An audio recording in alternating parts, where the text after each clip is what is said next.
Bismillah, Assalamualaikum warahmatullah. You're listening to Microbiology lesson on aspect of biotechnology in microbial ecology. I'm completely over my throat infection, alhamdulillah, so I'm much more comfortable recording this audio than the last one. Anyway, this is the last part 3, where we're going to briefly cover the role microorganisms play in energy technology, energy, biomass, and biocontrol technology. In terms of energy and biomass technology, I can think of two examples where microorganisms are applied: microbial fuel cells and biofuel production. If you read the literature on microbial fuel cells, you're going to come across some variations in how scientists construct the fuel cells. But essentially, they are similar. For example, you can have two electrodes, the anode and the cathode, and the electrodes are separated by a layer or a membrane. So imagine you put your anode on the left side and your cathode on the right side. In the middle, separating the two, you've got your proton exchange membrane. It's a layer that separates anode and cathode. What we do then is we put microorganisms at the anode on the left. Also on the left, we put organic matter, substrates that the microorganisms can metabolize. Now, during that metabolism, the microorganisms produce hydrogen ions and electrons. The hydrogen ions are going to go through the membrane. So from the left side, it will move to the right side through the membrane. And then the electrons are going from the left to the right also, from anode to cathode, but they're going to go there through the external circuit. Right? So these electromotive movements, these movements of hydrogen ions and electrons, create an electrical current. That's how you get your electricity from it. Microbial fuel cells have many technical challenges. I'll just give you one here, which is in order for it to work, you need neutral pH conditions, because that's what your microorganisms need. But when you operate the microbial fuel cells, over time, you'll have an accumulation of hydroxide, and that alters the pH condition. So your microorganisms won't be happy about that, and they won't grow as well as they do in the neutral pH. And this decreases your energy output. So I think microbial fuel cells still have a long way to go, but it's one biotechnology that has potential in the energy segment of the economy. I'll leave you a couple of additional reading materials if you're interested to look into microbial fuel cells. The second example is biofuel production.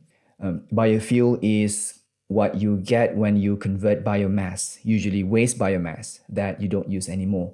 You convert them into a substance that is energy concentrated. So you can use microorganisms to achieve this. For example, microalgae, cyanobacteria. For example, works have been done to identify a master transcriptor for cyanobacterial synthesis of fatty acid. And that understanding can help scientists to improve biosynthetic pathways of fatty acids. So what it means is we can regulate and enhance the production of certain fatty acids that are chemically similar to aliphatic hydrocarbons, which, if you remember in your organic chemistry class, aliphatic hydrocarbons are the compounds that don't have rings, like methane, for example, CH4. So cyanobacteria can produce alternatives to that kind of fuel compound.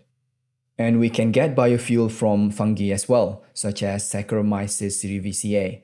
But for microorganisms like cerevisiae, you don't use them directly as the biofuel. Rather, you use microorganisms to metabolize waste biomass. For example, you have massive amount of sugar cane in your industry, like in Brazil, for instance.